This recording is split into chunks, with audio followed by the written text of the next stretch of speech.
शुभ अस्तित्व, एक नए युग के अस्तित्व के साथ। नमस्कार, आप देख रहे हैं शुभ अस्तित्व न्यूज। मैं हूं आपके साथ अंकिता। चलिए बढ़ते हैं खबर की ओर। नारी शक्ति वंदन अधिनियम को लेकर सियासत तेज हो गई है। कांग्रेस ने इस मुद्दे पर केंद्र सरकार की मंशा पर सवाल उठाते हुए विशेष सत्र बुलाने को अनावश्यक बताया है। कांग्रेस का कहना है कि वर्ष 2023 में ही लोकसभा और राज्यसभा से यह विधेयक पारित हो चुका है और 33% महिला आरक्षण का प्रावधान स्पष्ट रूप से तय है। पार्टी का आरोप है कि अब इस मुद्दे को दोबारा उठाकर सरकार असली मुद्दे से ध्यान भटकाने का प्रयास कर रही है।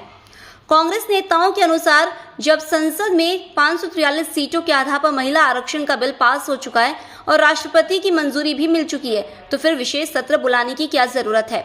पार्टी ने यह भी कहा कि केंद्र की नरेंद्र मोदी सरकार की मंशा महिलाओं को तत्काल आरक्षण देने की नहीं दिखती। परिसीमन और सीटों की संख्या बढ़ाने जैसे मुद्दों को जोड़कर सरकार इस प्रक्रिया को टालने का प्रयास कर रही है। कांग्रेस का आरोप है कि 800 सीटों और परिसीमन की बात उठाकर मुद्दे को उलझाया जा रहा है, जिससे महिला आरक्षण लागू होने में देरी हो सकती है। साथ ही पार्टी ने दावा किया कि देश में महिलाओं के सम्मान और अधिकारों के लिए सबसे ज्यादा काम इंडियन नेशनल कांग्रेस ने किया है और नारी सशक्तिकरण उसकी प्राथमिकता रही है। कुल मिलाकर नारी शक्ति वंदन अधिनियम को लेकर राजनीतिक बयानबाजी तेज हो गई है और आने वाले समय में यह मुद्दा और गरमाने के आसार हैं।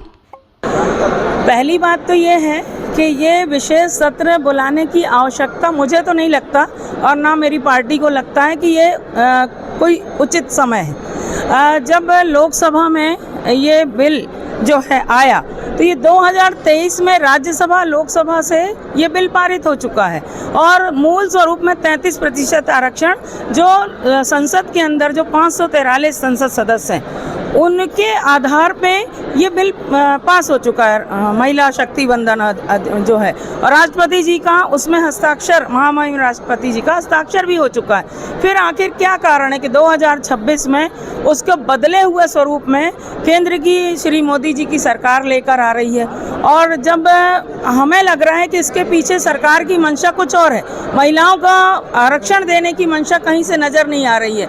आप अचानक 850 सीटों की बात कर रहे हैं, परिसीमन की बात कर रहे हैं, तो ये कहीं ना कहीं बात को घुमाने फिराने वाला लगता है ये विधेयक। तो इसलिए आज जो विशेष सत्र बुलाया गया है तो हम कांग्रेस पार्टी के पक्ष में अपनी बात रखेंगे। आज़ादी के बाद से आज तक अगर देखा जाए तो नारियों के सम्मान में नारी शक्ति वंदन अगर किया है किसी पार्टी ने तो कांग्रेस पार्टी ने किया है। आप कह रहे हैं कांग्रेस पार्टी ने नारी शक्ति अभिनंदन किया, लेकिन विपक्ष तो ये सरकार ये कह रही है कि आप विरोध में, कांग्रेस पार्टी नारियों के विरोध में। मैंने कहा ना आपको 2023 में ये बिल जो है लोकसभा और राज्यसभा में पास हो चुका है और महामहिम राष्ट्रपति जी के हस्ताक्षर उसमें हो चुके। तो भाई आपकी तो 2023 में भी श्री मोदी जी की सरकार थी, क्यों नहीं आपने लागू किया?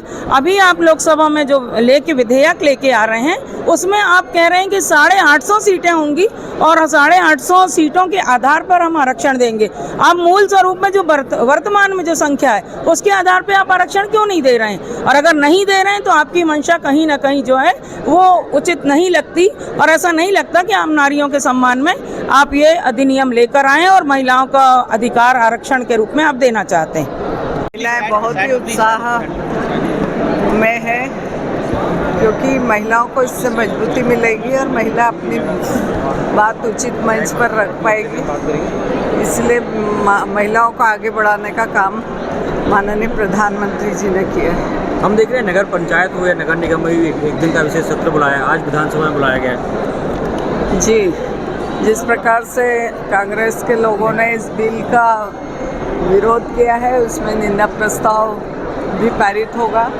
और जिस प्रकार महिलाओं को आगे बढ़ाने के लिए महिलाओं का अपमान कर रहे हैं कांग्रेस के लोग, और माननीय प्रधानमंत्री जी उनको सम्मान दिलाने के लिए कटिबद्ध है और महिला आरक्षण होकर रहेगा।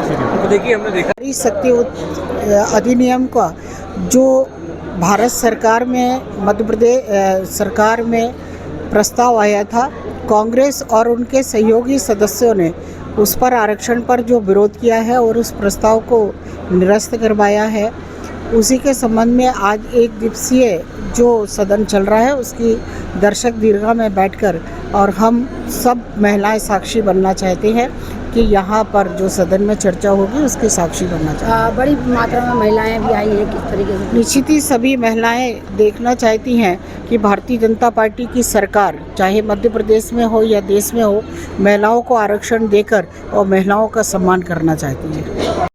इन्होंने 2 बार अपना एजेंडा बदला है। पहले नारी सशक्तिकरण और इस टाइप का इन्होंने एक प्रारूप बनाया था, लेकिन जब हमने अशासकीय संकल्प लगाया तो इन्होंने शासकीय संकल्प अपनी ओर से लगाया है, जिसके ऊपर अभी चर्चा होना है। लेकिन जहाँ तक महिला आरक्षण की बात है तो 2023 में इसको सभी पार्टी ने समर्थन देकर और इसको स्वीकृत करवा लिया था। लेकिन अब जिस तरीके से परिसीमन और जनसंख्या को लेकर 2 एजेंडे उसमें ज़बरदस्ती जोड़ रहे हैं, उसका विरोध कांग्रेस कर रही है। और हमारा मतलब है 2011 की जनगणना और 543 सीटें लोकसभा में और 230 सीटें विधानसभा में, इसमें 33% आप आरक्षण करें, कोई प्रॉब्लम नहीं है। लेकिन इनको पूरे देश को अपनी समस्याओं से बचने के लिए मोदी जी का जिस तरीके से नाम आ रहा, जिस तरीके से मोदी जी ट्रंप के सामने फेल्योर हो रहे हैं, उन सब चीज़ दबाने के लिए देश को गुमराह कर रहे हैं, महिलाओं के नाम पे नेतागिरी कर रहे हैं, जबकि इनकी मंशा कहीं से कहीं तक सही नहीं है। और जहाँ तक मेरा मानना है कि जो भी राष्ट्रीय पार्टियाँ होती है, इनका एक इंटरनल कॉन्स्टिट्यूशन होता है। अगर इनकी भावना सही है तो इनको कौन रोक रहा है? 50% आरक्षण दे दे महिला को और सीटें दे दे, कौन रोक रहा है किसी भी पार्टी को? ये केवल गुमराह कर रहे हैं। अगर इनकी मंशा सही है तो ये 2029 में और 2028 इलेक्शन हो रहा है तो इनकी पार्टी 50% आरक्षण दे दे, कौन रोक रहा है? लेकिन ये देश को गुमराह करने की बात कर रहे हैं। फिलहाल इस खबर में इतना ही। आप बने रहिए शुभ अस्तित्व न्यूज के साथ। नमस्कार।